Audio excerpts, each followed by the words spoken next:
Marcos nos ha presentado a nosotros de manera interesante el inicio y el desarrollo del ministerio, de Jesús. Él es presentado como el Mesías y el Hijo de Dios. Y luego Marcos se encarga de reunir algunos elementos que comprueban esas credenciales, que ciertamente Jesús es el Mesías, el Hijo de Dios. Y los elementos que él usa son aquellos que prueban que Jesús tiene autoridad sobre la creación, sobre los enfermos, sobre los demonios y también sobre los pecadores o sobre el pecado. Nosotros vimos la semana pasada cómo estas evidencias de la autoridad de Cristo comenzaron a despertar ciertas reacciones entre la multitud que seguía al Señor.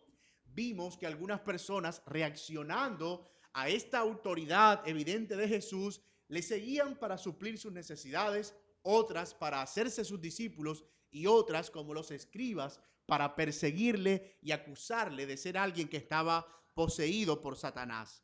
Así que lo que sigue es cómo el Mesías ahora empieza a presentarse no solo en cuanto a su autoridad, sino también en cuanto a su mensaje. En cierto sentido, ya tenemos a un Mesías con autoridad que ha sido presentado. Tenemos a un Mesías con seguidores. Así que ahora necesitamos a un Mesías que tiene una enseñanza acerca de su reino. Tiene una enseñanza acerca de su reino. Aunque ya Marcos nos había mostrado a Jesús enseñando en otras ocasiones, esta es la primera vez que vamos a apreciar un discurso directo y descriptivo de parte de Jesús, al menos en el Evangelio de Marcos. Mateo y Lucas son evangelios que contienen mucho discurso de Jesús, pero Marcos es más breve, mucho más selectivo. Marcos recopila más hechos de Jesús y menos discursos, pero los discursos que recopila son sumamente importantes. Él escogió los discursos más representativos y útiles para lo que quería transmitir a su audiencia.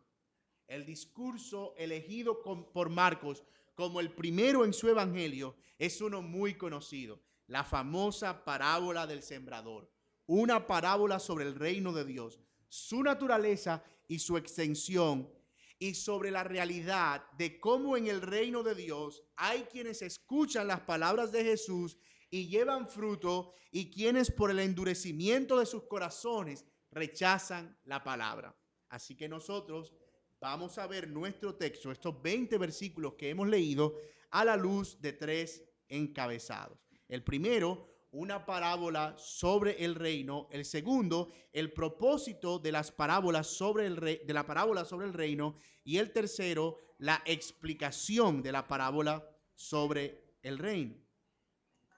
Vamos a ver además que en medio de este discurso, Jesús condena el endurecimiento de los escribas y a todos los que se oponían a su llamado.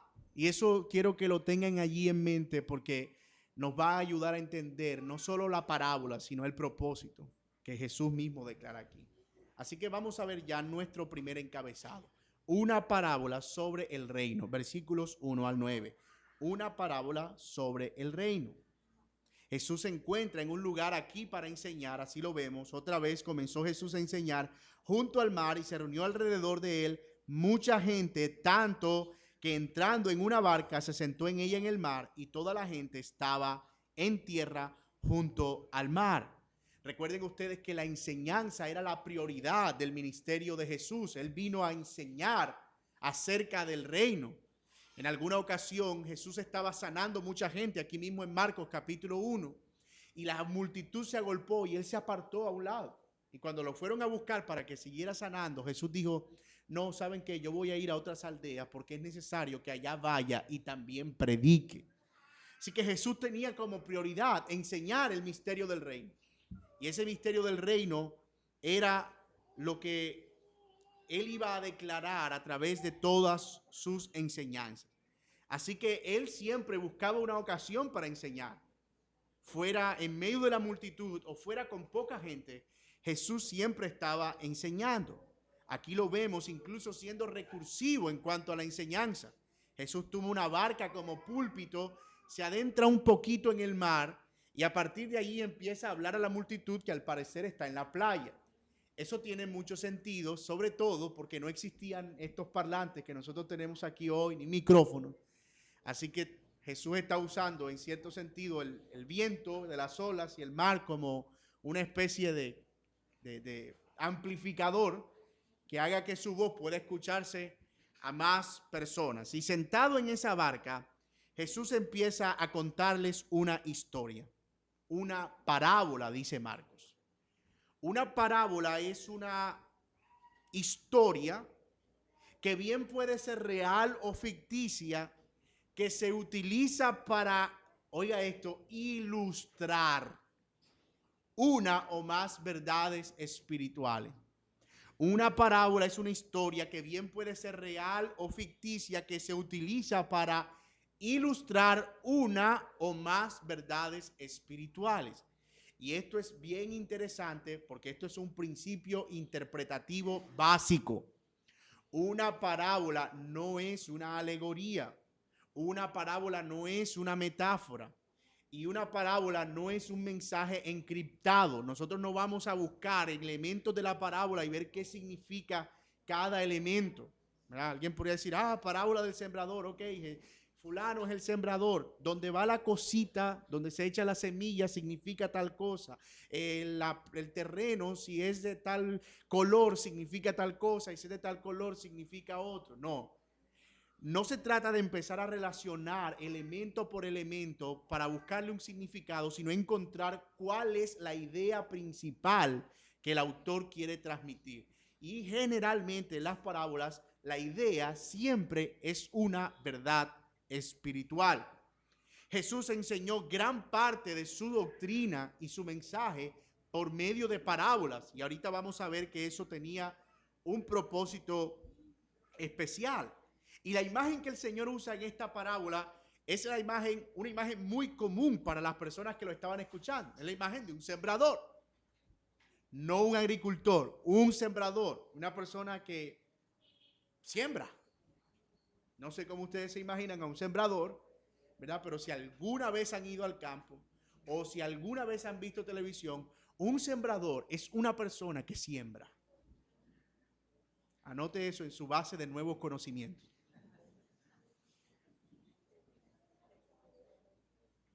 Alguien que riega una semilla en distintos tipos de terreno. Y debemos tener eso en nuestra mente, porque esos tipos de terreno son básicamente el énfasis del mensaje de Jesús. Así que no lo pierdan. El sembrador, la semilla y el tipo de terreno son los elementos que predominan allí en la parábola. No la vamos a interpretar ahora porque Jesús la interpreta más adelante. Pero Jesús está dándole ya énfasis a esos elementos. Un sembrador salió a sembrar y parte de la semilla cayó en distintos tipos de terreno. Jesús dice que una parte cayó junto al camino, otra cayó entre pedregales y otra cayó entre espinos y otra cayó en una buena tierra. Para que ustedes tengan una idea, ¿verdad? Eso es un campo que está arado y preparado. Entonces, cuando la semilla se tira, no se va echando de manera selectiva para que caiga en un lugar específico. Algunos tipos de cultivos sí tienen ese tipo de siembra, como el maíz, por ejemplo. La persona va, hace un huequito y tira el maíz dentro del huequito. Pero en el caso del sembrar trigo, no hay ese tipo de prerrogativa. La semilla se esparce de manera indiscriminada y gran parte de esa semilla cae en tierra que empieza a ser fructífera. Pero otra cae en tierra donde nunca nace. Y eso está dentro del cálculo del sembrador. Él toma un puñado y él sabe que de ese puñado solo una pequeña parte va a poder llevar espigas. Solo una pequeña parte va a poder producir. Así que si alguien quiere sembrar un campo, él debe calcular la cantidad de semilla que no va a caer en el lugar indicado para que crezca. Cuando Jesús termina la parábola, al principio parece que nadie entiende la parábola, pero precisamente de eso se trataba. La parábola iba a hacer que surgieran dos tipos de personas: los interesados en entender las parábolas y los que no estaban interesados en entenderlas. Es decir, el propósito de esa parábola y de hablar en ese mensaje así como entre medio oculto era poder lograr ver la reacción de las personas a esa parábola. Y lo que vemos es que algunas personas iban a acercarse para tratar de entender y otras personas se iban a alejar al no entender, al estar endurecidas en sus propios corazones. Y esto nos lleva de la mano a nuestro siguiente encabezado, que es el propósito por el cual Jesús enseña en parábolas. Versículos 10 al 12. Cuando estuvo solo, los que estaban cerca de él con los 12 le preguntaron sobre la parábola. Y les dijo, escuche esto, a vosotros os es dado saber el misterio del reino de Dios, mas a los que están fuera por parábolas todas las cosas. Notan cómo ya hay dos grupos de personas claramente definidos aquí.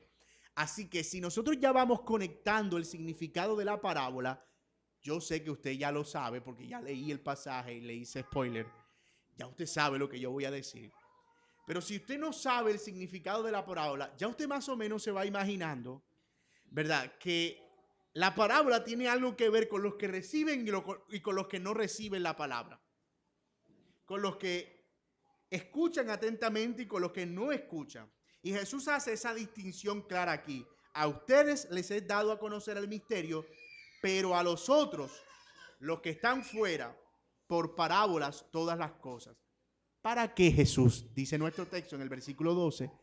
Para que viendo, vean y no perciban, y oyendo, oigan y no entiendan, para que no se conviertan y les sean perdonados los pecados. ¿Cómo así? O sea, ¿no se supone que el propósito de la enseñanza de Jesús es que la gente oiga y se arrepienta y se convierta de sus pecados? Entonces, ¿por qué Jesús está diciendo que él habla en parábolas para que cierto grupo de personas, cuando oiga, no entienda y no se arrepienta y no se convierta de sus pecados? ¿Qué es lo que Jesús está diciendo aquí? Pues bien, hermanos, para nosotros entender esto, debemos entender el contexto y por qué Jesús está usando estas palabras que, entre otras cosas, no son palabras dichas por él, sino por el profeta Isaías. Pero antes de llegar ahí, vamos a ver, hermanos, algunas ocasiones que pudieron estar motivando esto. Seguramente, cuando la gente empezó a seguir a Jesús, la gente empezó a preguntarse cuál era la razón por la cual ellos debían seguir a Jesús. Pero sobre todo cuando mucha gente empezó a oponerse a Jesús, especialmente de los escribas que lo acusaron de ser Belcebú en el versículo anterior. La gente empezó a preguntarse, ¿por qué este hombre que es tan simpático para algunos, que es tan interesante para algunos que lo dejan todo por seguirle, al mismo tiempo es tan aborrecido por otros? ¿Por qué este Jesús es seguido por Mateo, que deja toda su riqueza para servirle, pero es acusado por Satanás de ser hijo de Satanás por los escribas que se supone que son los que conocen la Biblia? Y eso podía estar generando cierto tipo de preocupación en la mente de los seguidores de Jesús. Algunas personas solo estaban interesadas en seguir a Jesús para recibir un bien temporal, pero no en seguirle, así que su enseñanza no era importante para ellos. Otro grupo de personas no estaba interesada absolutamente en nada, sino en oponerse a Jesús. Pero había otro grupo de personas que sí estaba interesada en conocer de Jesús. Y es ese grupo de personas el que se acerca a él para preguntarle el significado de la parábola. Y note que no eran solo los 12. Nuestro texto dice los que estaban cerca de él y los 12. Es decir, que de toda esa multitud, solo un pequeño grupo se acercó a Jesús a preguntarle el verdadero significado de la parábola. Lo que podemos entender es, o asumir, es lo mismo que asume Jesús, que en realidad solo aquellos que se acercan para querer conocer el significado de las palabras de Jesús son los que realmente se les ha dado a conocer el misterio del reino, o los que tienen el privilegio de conocer el misterio del reino. Así es como funciona. Un deseo por conocer a Dios es la muestra de nuestro deseo por seguir a Dios, y eso no viene de nosotros, nos es dado. Viene de él. Una de las primeras cosas que experimenta aquel que es llamado por Dios a seguirle es un deseo por conocer más quién es Él y cómo puedo agradarle. Un interés por su palabra y por todo lo que tenga que ver con Dios, que antes no existía. Y todo eso viene de Dios. Así que en parte, seguir a Jesús es más que simplemente identificarme con Él. Seguir a Jesús es querer conocer de Él y qué es todo lo que tiene que ver con Él. Y eso es lo que están haciendo estas personas que están aquí cerca a Jesús en este momento. Y la respuesta es, ustedes que han venido a mí, a ustedes les es dado a conocer el misterio del reino. Al acercarse a Jesús, Él les dice a ellos, esto es, a los que se acercaron a preguntarle, ustedes van a conocer el misterio del reino. Pero hay algo interesante. Jesús dice que a los que están fuera, y este es el segundo grupo, los que están fuera, y ¿quiénes son los que están fuera? ¿A quién se refiere Jesús allí? De nuevo nos remitimos al contexto. ¿Verdad? En el capítulo anterior, Jesús estaba con una multitud y llegaron unos escribas a decirle que él era ¿qué? Él era de Belcebú, porque por Belcebú echaba fuera a los demonios, o por Satanás. Y se opusieron a Jesús. Pero también estaba fuera su familia, que estaba diciendo que él estaba loco. Y fueron a buscarlo porque estaba fuera de sí. Así que Jesús dice, este grupo de personas, los que están fuera, se refiere a los que no se acercaron para buscarle, sino que estaban endurecidos contra él, incluso lo acusando de ser Satanás. A ellos, esas mismas palabras que para unos son la revelación del misterio del reino, para los otros será condenación. Y de hecho, esa es en esencia la razón por la que Jesús usa parábolas.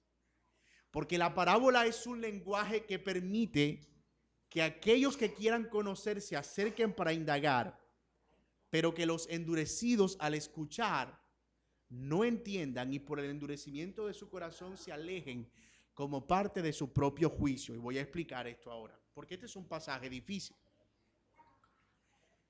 La idea es más o menos esta, y voy a parafrasear un poco.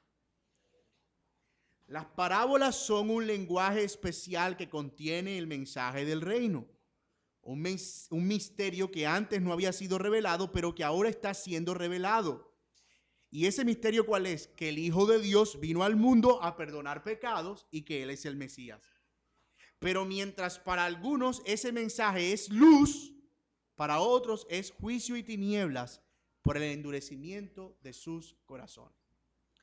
Y la razón por la que creo que es a esto a lo que se refiere este pasaje es por el uso de estas palabras que Jesús hace, que son unas palabras que Isaías usa también en Isaías capítulo 6, versículos 9 y 10. Y eso nos ayuda a entender lo que está en la mente del Señor al decir esto. Al decir, para ellos se van a endurecer para que oyendo no oigan, para que viendo no vean y no les sean perdonados sus pecados. Esas palabras fueron pronunciadas antes por Isaías en el capítulo 6 y aquí por Jesús. Así que si nosotros logramos entender por qué Isaías lo dijo, entonces podemos entender por qué Jesús las está usando. Eso tiene sentido, ¿verdad? Entonces eso nos va a ayudar. Entonces, en el caso de Isaías, yo no lo voy a leer, pero los capítulos 1, 2, 3, 4 y 5 son Isaías declarando el juicio de Dios contra la nación de Israel porque era una nación pecadora, porque se había alejado de Dios, pero especialmente capítulo 5 de Isaías porque ellos no habían llevado fruto. Porque Dios estaba en medio de ellos y en lugar de llevar fruto, es decir, adorar a Dios, ellos se apartaron en pos de dioses falsos y no llevaron frutos, sino frutos falsos. Lo que debían ser uvas buenas fueron uvas silvestres, dañinas, no fue un fruto bueno. Así que Dios le dice a Isaías, ahora, de ahora en adelante, por causa del endurecimiento del corazón de ese pueblo, tú le vas a hablar en parábolas. ¿Para qué? Para que ellos sepan que tú estás hablando de parte de mí, pero para que sepan también que es juicio de Dios no poder entender. Que mi juicio es que aun cuando sepan que el profeta de Dios está hablando, ellos no puedan entender lo que estás hablando, porque su corazón se ha endurecido. Así que en el caso de Isaías, la parábola y el lenguaje en el que Isaías estaba siendo mandado por Dios a hablar era para juzgar a la nación de Israel por su endurecido corazón. Ahora bien, Jesús está usando exactamente la misma técnica, solamente que no con todo Israel, sino con quienes, con los escribas que estaban endurecidos contra Jesús. Y no solo los escribas, sino todos aquellos que estaban pensando que Jesús venía de Satanás y que Jesús era un emisario del diablo, que él no era el Mesías. Entonces las parábolas, en cierto sentido, estaban anunciándole a esos endurecidos escribas que Dios estaba hablando por medio del Mesías, pero que ellos no iban a poder entenderlo. Al no entender ese mensaje, no podían correr al arrepentimiento y por tanto sus pecados nunca serían perdonados. Pero recuerden que ese endurecimiento ya había empezado cuando ellos blasfemaron contra el Espíritu Santo. Y por la blasfemia del Espíritu Santo, ellos no iban a ser perdonados ni en este siglo ni en el venidero. Sus corazones estaban duros. Mira, mi hermano, yo voy a ponerlo en términos más sencillos. ¿De qué manera el mensaje de Dios se convierte en una sentencia para un endurecido? Cuando en el día del juicio, en sus conciencias, ellos entiendan que Dios estaba hablando, pero ellos nunca obedecieron. Nada será tan terrible en el día del juicio como eso. Como saber que escucharon la palabra de Dios, el mensaje de Dios, pero por su endurecimiento nunca quisieron obedecer la palabra de Dios. El mensaje siempre estuvo en sus narices, pero nunca pudieron verlo. Y eso será un juicio terrible. Porque una cosa es ser juzgado de algo que tú ni tienes ni idea, o tal vez crees que no tienes ni idea, o de lo que eres consciente. Y cometiste, hiciste y dijiste, pero en este caso, las parábolas eran una sentencia de juicio contra los endurecidos, contra Jesús, contra los que se habían endurecido hacia Jesús. Eso nos da una pista de cuál es el misterio al que Jesús se refiere. Las parábolas tenían el propósito de mostrar el reino para que viendo el reino pudieran entrar y encontrar perdón de pecado. Los endurecidos se les hablaba en parábolas, pero por su endurecido corazón no podían entenderlo, por lo tanto no podían venir al reino y por lo tanto no podían conocer acerca del perdón de sus pecados. Así que el gran misterio del reino es ese. El misterio del reino es Jesús vino como el Hijo de Dios a perdonar pecados. Él vino como el Hijo de Dios a perdonar pecados. Ahora, esto que he dicho nos prepara a nosotros para la explicación de la parábola que Jesús va a dar, para lo que Jesús quiere transmitir realmente. Y es esto, que en el reino de los cielos o en el reino de Dios, en el gobierno que Él establece en el mundo, existen dos tipos de personas. Número uno, unas que reciben la palabra con gozo y son tierra buena y llevan mucho fruto, y otros, como los escribas que acusaron a Jesús, que son mala tierra, endurecidos y en quienes la palabra de Dios no crece. Todo esto que Jesús ha dicho acerca del propósito de la parábola prepara para explicar la parábola. Hay dos tipos de personas. Los que escuchan la palabra son buena tierra y llevan fruto. Y los que no escuchan la palabra por el endurecimiento del corazón, aun cuando la tienen en sus narices, no son buena tierra por el endurecimiento de sus corazones y por tanto no llevan fruto. Esto nos ayuda a entender por qué Marcos ubica este relato justo aquí. Justo aquí Marcos lo ubica estratégicamente. Yo quiero, hermano, que ustedes sepan que los autores de la Biblia fueron inspirados por el Espíritu Santo. Y ellos no agarraron como, estoy aburrido, voy a ponerme a escribir. No. Ellos fueron guiados por el Espíritu Santo y cada relato, cada historia está ubicada estratégicamente para cumplir el propósito de lo que el autor quiere comunicar. Y en este caso, aquí esta parábola está perfecta. Perfecta. Por lo que dije hace un momento, muchas personas que seguían a Jesús podían estar preguntándose por qué personas como los escribas e incluso la misma familia de Jesús no le recibían ni a él ni a sus palabras, mientras que otros lo dejaban todo por seguirle, como Mateo, como Pedro, como Juan y como los demás de los 12. ¿Por qué?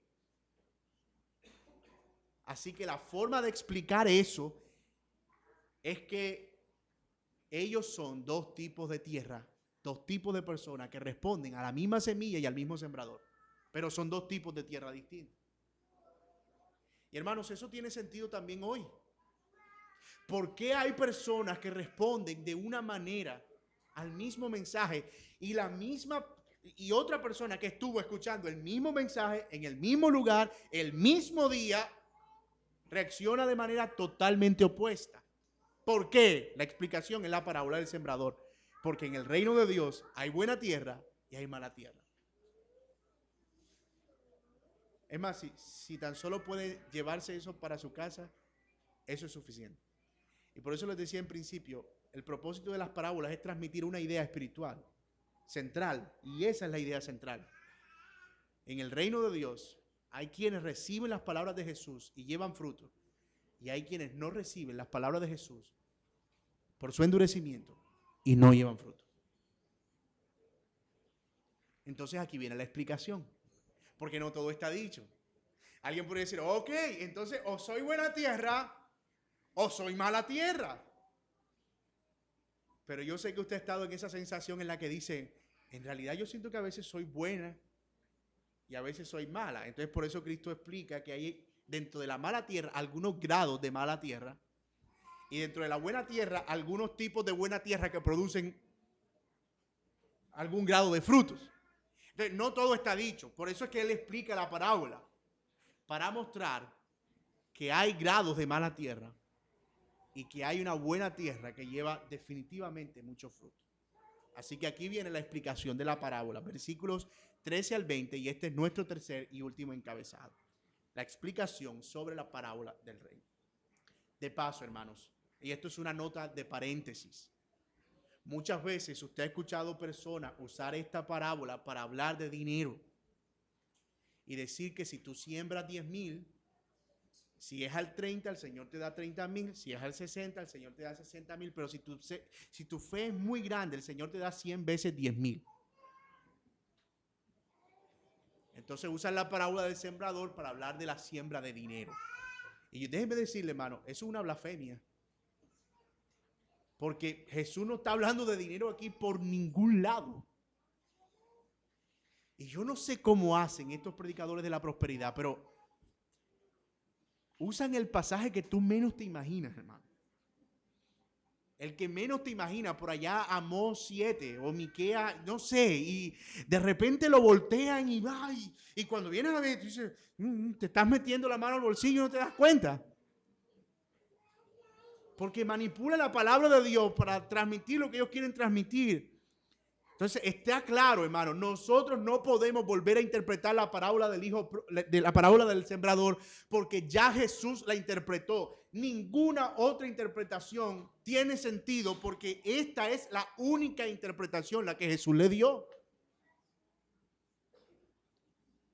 Así que nosotros no podemos pensar como que, mira, ¿qué significa esta parábola para ti? No. Esa parábola tiene un significado y Jesús lo dio.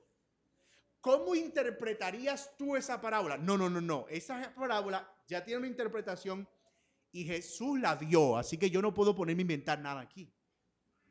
Yo solo tengo que leer lo que Jesús interpretó acerca de esta parábola. Lo que sí puedo hacer es ver qué tiene que ver con nosotros y cómo se relaciona con nosotros. Y eso es otro asunto. Cierro el paréntesis. Aquí va entonces la explicación de la parábola. Mira lo que dice Jesús. ¿No sabéis esta parábola? Versículo 13. ¿Cómo pues entenderéis todas las parábolas? Esto es clave. La parábola del sembrador es la parábola principal acerca del reino. De allí en adelante se entienden todas las parábolas acerca del reino. O sea, si tú puedes entender que hay una tierra, que hay una semilla y hay un sembrador, puedes entender las otras parábolas de Jesús. Eso es bien interesante, porque las otras es la semilla de mostaza. ¿verdad? El trigo y la cizaña y todas las demás parábolas asociadas a eso son alumbradas por la parábola del hijo pródigo. La parábola del sembrador. Así que es bien interesante eso. Entonces, mira el 14. El sembrador es el que siembra la palabra. Y aquí el término es genérico, ¿verdad? El sembrador es el que siembra. Pero Mateo y Lucas nos dan un poquito más de luz y nos dicen que ese sembrador es ¿quién? Sí, pero en un pasaje paralelo en Mateo y Lucas se nos dice que ese sembrador es el Hijo del Hombre. Jesús inicialmente. Él es el que viene a sembrar la semilla del reino o la palabra del reino. Y luego empieza a explicar cada uno de los tipos de terreno. Dice, estos son los de junto al camino. Dice, en quienes se siembra la palabra, pero después que la oyen, enseguida viene ¿quién? Satanás. ¿Pasa algo? Ay, lluvia. Wow. Viene Satanás y quita la palabra que se sembró en ¿qué? En sus corazones. Ahora, noten cómo Jesús empieza la parábola desde el terreno más malo hasta el terreno más rescatable, ¿verdad? Él empieza primero con los que son sembrados junto al camino, que son la peor clase de terreno. ¿A qué se refiere Jesús con eso? Yo les explicaba en principio que lo que son junto al camino es como ese terreno duro que está pisado, ¿verdad? Que no está arado, sino que como la gente pasa por ahí, es un terreno que no penetra. Entonces, si la semilla no entra, no puede cubrirse, está la intemperie. Y viene Satanás, que son las aves del cielo, y la arrebata. Jesús, interpretando esto, dice que hay en quienes la palabra cae y no entra. ¿Por qué? Porque el terreno es duro. Y como no entra, Satanás se lleva la palabra, la arrebata.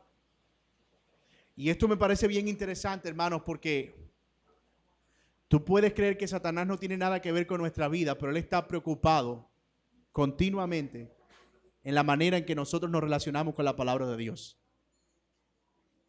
con todo lo que Dios dice. Y su interés principalmente es arrebatar la palabra de los corazones. Y siempre la palabra será arrebatada de corazones endurecidos.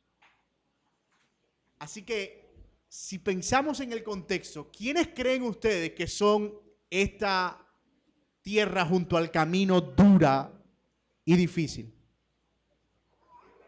Los escribas y los fariseos que estaban acusando a Jesús de ser ¿qué?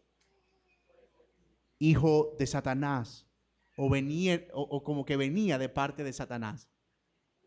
Pero no solo él, todos aquellos que niegan que Jesús es el Hijo de Dios, endurecen sus corazones de esta manera.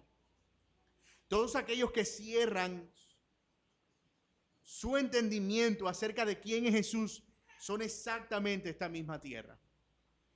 Pero Jesús continúa en el versículo 16. Estos son asimismo los que fueron sembrados en pedregales, los que cuando han oído la palabra, al momento que la reciben con gozo, pero no tienen raíz en sí, sino que son de corta duración, porque cuando viene la tribulación o la persecución por causa de la palabra, luego ¿qué? Luego tropiezan. Estos son los seguidores temporales de Jesús, los que solo simpatizan y en el momento solo se preocupan por algunas pequeñas cosas que Jesús pueda darle, pero no una preocupación entera y genuina.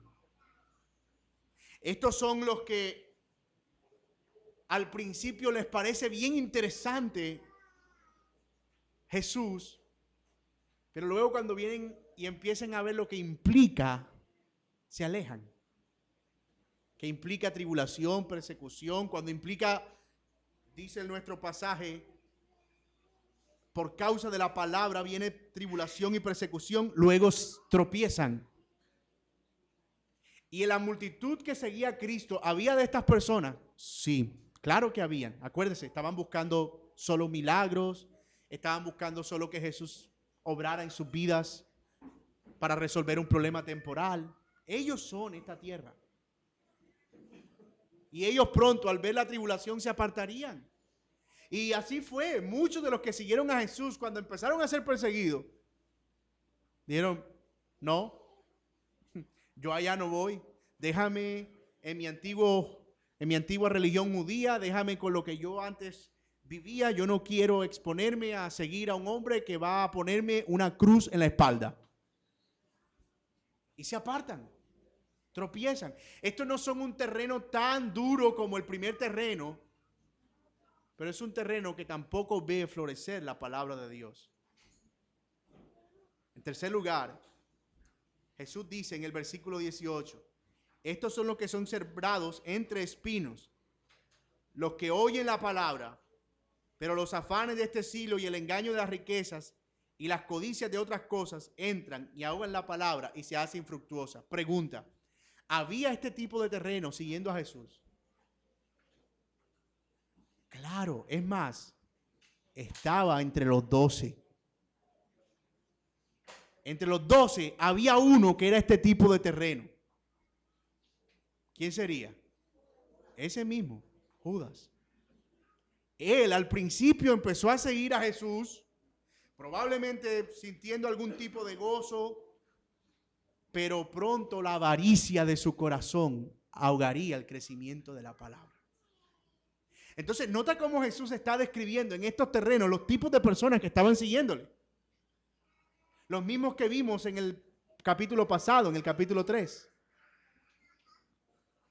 Pero ahora, Jesús dice en el versículo 19, 20, y estos son los que fueron sembrados en buena tierra, los que oyen la palabra y la reciben y dan fruto a 30, a 60 y a 100 por uno. Pregunta, hermanos, ¿habían de estos entre los que seguían a Jesús? Por supuesto, y por ellos el evangelio nos llegó a nosotros. Porque su fruto empezó a crecer y a crecer y a crecer, y la semilla empezó a dar tanto fruto que el evangelio empezó a expandirse y a expandirse y a expandirse. Así que noten cómo Jesús en la parábola del hijo del sembrador está describiendo no solo los tipos de suelo, sino los tipos de seguidores de Jesús. Y una pregunta que es muy obvia, que salta en este pasaje, es acerca del tipo de tierra que nosotros somos. O el tipo de tierra en el que cayó esta semilla. La explicación de la parábola, hermanos, es al mismo tiempo una exhortación.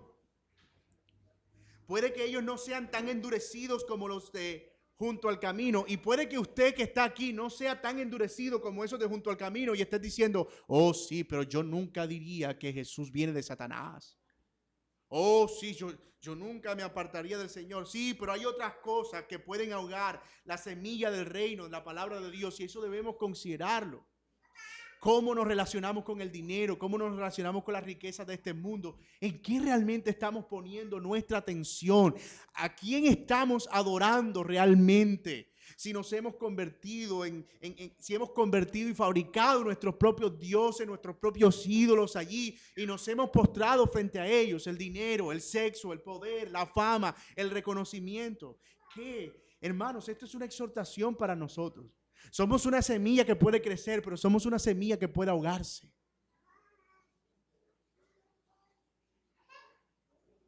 Podemos conformarnos fácilmente con creer que no somos mala tierra porque la semilla ha empezado a brotar, pero podemos tener una raíz poco profunda en la manera en que estamos reaccionando a las pruebas y a las tribulaciones. ¿Cómo me estoy relacionando con Dios en medio del sufrimiento? ¿Cómo me estoy relacionando con Dios en medio de lo que padezco? Déjeme seguir con esta analogía. Las plantas y también el trigo tienen algo que se llama clorofila, que es lo que le da el color verde a las plantas. Y dentro de la clorofila hay unas cositas que se llaman estomas. De lo que hacen los estomas es que con la luz del sol, que le da energía, Los estomas toman el dióxido de carbono que nosotros exhalamos y se lo comen. Y cuando se comen el carbono y botan el oxígeno que nosotros volvemos a respirar. Y eso se llama el ciclo de la respiración o el ciclo del aire. Entonces, ¿qué es el sol para una planta que tiene raíz? Una bendición. Si tú le quitas el sol, no tiene energía y no puede producir. Pero aquí dice el Señor que hay un tipo de planta y de raíz en la que el sol, en lugar de ser una fuente de energía, mata a la planta. Pero no es por causa del sol, es por causa de su raíz poco profunda. Y eso pasa con las tribulaciones, mi hermano, y las pruebas que nosotros enfrentamos en esta vida. Dios las envía para perfeccionarnos, para santificarnos. Dios las envía para hacernos más como Él. Dios las envía para hacernos ver nuestros pecados.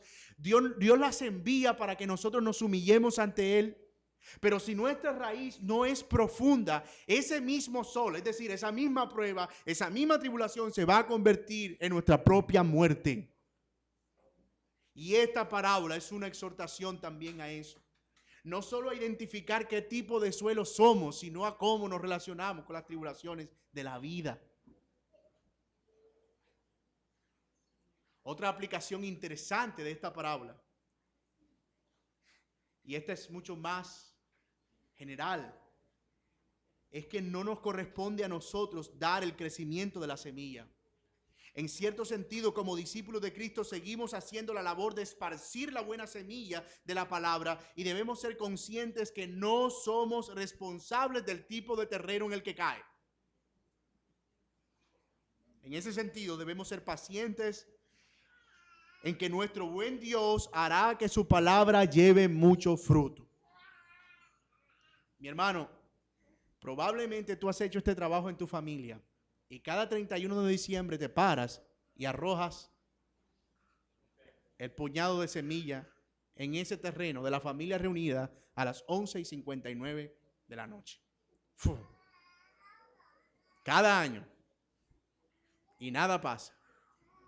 ¿Verdad? Pero nuestra labor es seguir haciéndolo. No solo cada año. Cada vez que tengamos la ocasión. Cada día.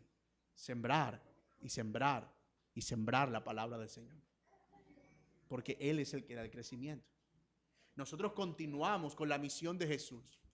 Los discípulos siguieron esparciendo esa semilla y nosotros seguimos y continuamos esparciendo esa semilla. Otra aplicación interesante es para que al respecto de los que rechazan la palabra de Dios, y ya lo mencioné hace un momento, nada ha de ser más horrendo en el día del juicio que saber que fueron expuestos a la palabra, que siempre estuvo en sus narices, pero que la rechazaron por la dureza de sus corazones. Nada será peor que el juicio de sus propias conciencias. Y finalmente, nosotros sabemos que el reino de Dios es la semilla creciente y que en este momento se sigue esparciendo, que Satanás puede estar estorbando, arrebatando mucha de esa semilla que se siembra, pero aún así su reino sigue creciendo en los que reciben la palabra, y un día la cosecha estará lista y su reino será consumado completamente. Por ahora el reino crece, se esparce, pero un día será eterno y permanente y perpetuo. Y debemos anhelar eso con gran esperanza, en el día en que Jesús venga y su gobierno se establezca para siempre. Mis amados, pensemos todavía en una semilla que sigue creciendo y que sigue dando fruto. A veces no es el que esperamos. A veces quisiéramos ver el cristianismo influenciando mucho más en el mundo. Quisiéramos ver mucha menos maldad de la que vemos. Pero aunque no lo creas, aunque al lado del trigo siga creciendo cizaña, la palabra del reino sigue creciendo. Y un día Él vendrá a establecer una cosecha permanente. Así que la parábola del sembrador también es un anhelo, porque esa cosecha llegue un día. Es un anhelo para que Él establezca su reino eterno y perpetuo. Mis amados hermanos, que el Señor nos ayude a guardar en nuestros corazones su palabra y a permanecer fieles y siempre alertas, sabiendo que en nuestras propias vidas la palabra de Dios sigue siendo una semilla. Amén. Y que nuestros propios corazones siguen siendo un terreno. Oremos.